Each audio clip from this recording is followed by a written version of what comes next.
Yosua menyadari akhir hidupnya semakin hampir. Dia telah berjuang dengan setia, menamatkan perlombaan dan memelihara iman seperti Paulus.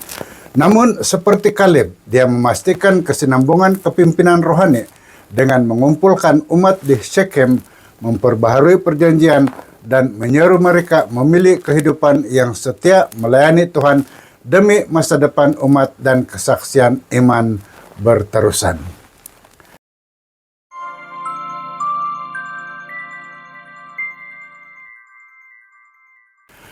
Halo, selamat kita bertemu kembali melalui channel Wahyu Pengharapan dengan segmen ringkasan pelajaran Alkitab, dan topik kajian kita pada kali ini untuk pelajaran yang terakhir untuk kuartal ini yang ke-13 yang bertajuk Pilihlah Hari Ini.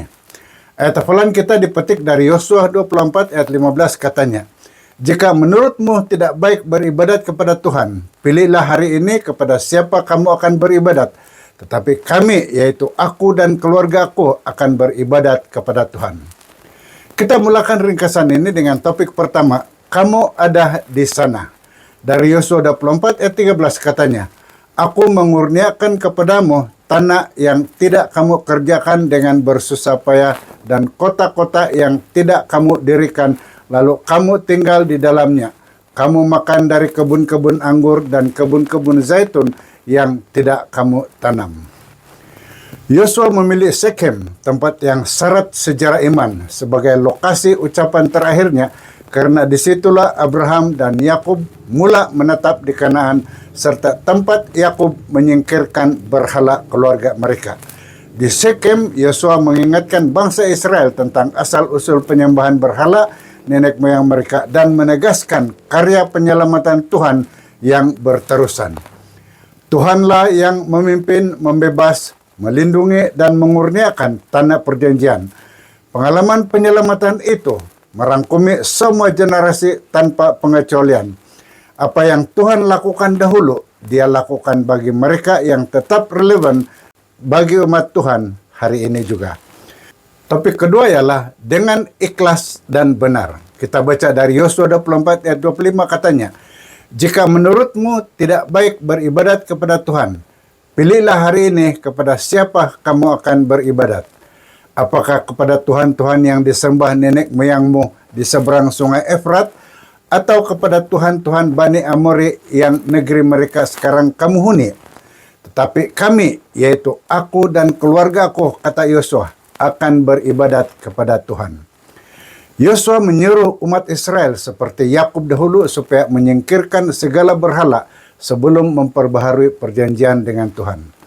Kesetiaan sejati bermula dengan takut akan Tuhan, yaitu hormat yang mendalam dan pengakuan bahwa Dialah Raja dan Tuhan.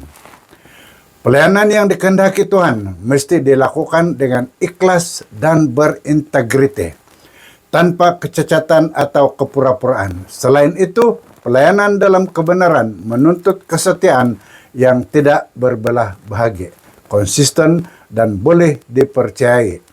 Melalui kehidupan sedemikian, umat Tuhan mencerminkan rasa syukur yang nyata atas segala karya dan anugerah Tuhan dalam hidup mereka. Topik seterusnya ialah bebas untuk melayani. Dari Yosua 24 ayat 16 katanya, "Jawab bangsa itu, kami tidak akan sekali-kali meninggalkan Tuhan untuk beribadat kepada Tuhan-Tuhan lain."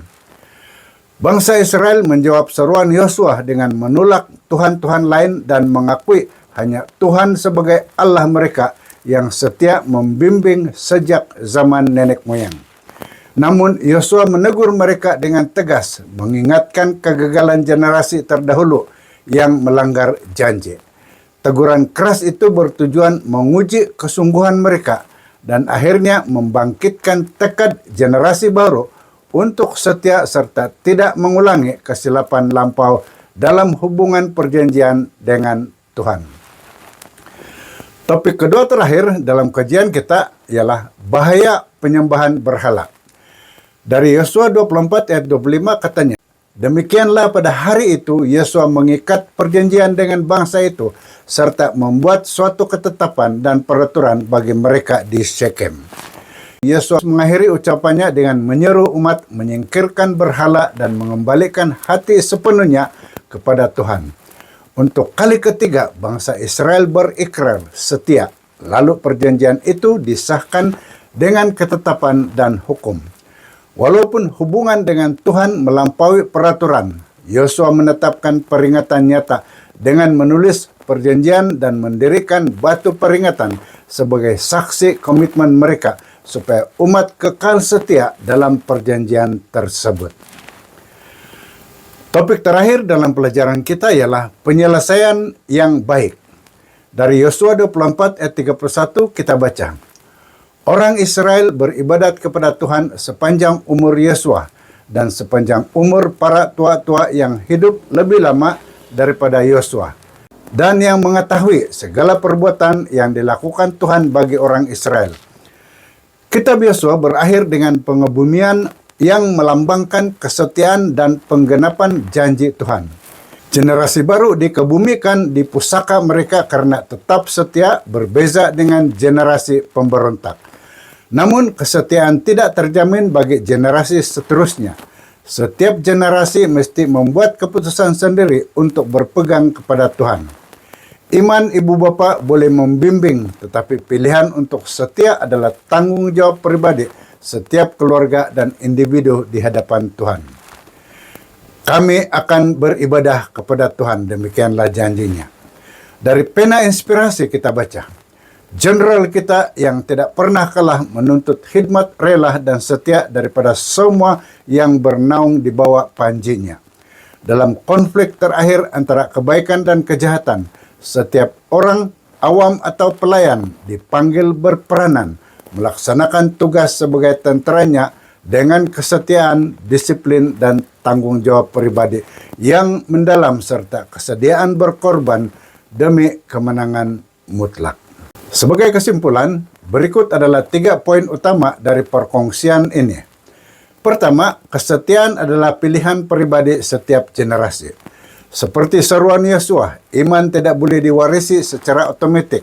Setiap individu dan keluarga mesti memilih hari ini untuk beribadah dan setia kepada Tuhan. Kedua, pelayanan sejati menuntut keikhlasan, kebenaran, dan penolakan penyembahan berhala. Mengikut Tuhan bermakna meninggalkan segala ilah yang bersaing dengannya dan melayani dengan integriti, hormat, dan kesetiaan sepenuh hati. Dan ketiga, mengingati perbuatan Tuhan menguatkan komitmen iman. Mengingati sejarah penyelamatan dan berkat Tuhan membantu umat kekal setia dalam perjanjian, terutama dalam konflik besar antara kebaikan dan kejahatan. Sekian ringkasan pelajaran Alkitab untuk kajian minggu ini. Saya harap Anda telah mendapati maklumat yang dikongsikan melalui video ini sangat berinformatif dan membantu.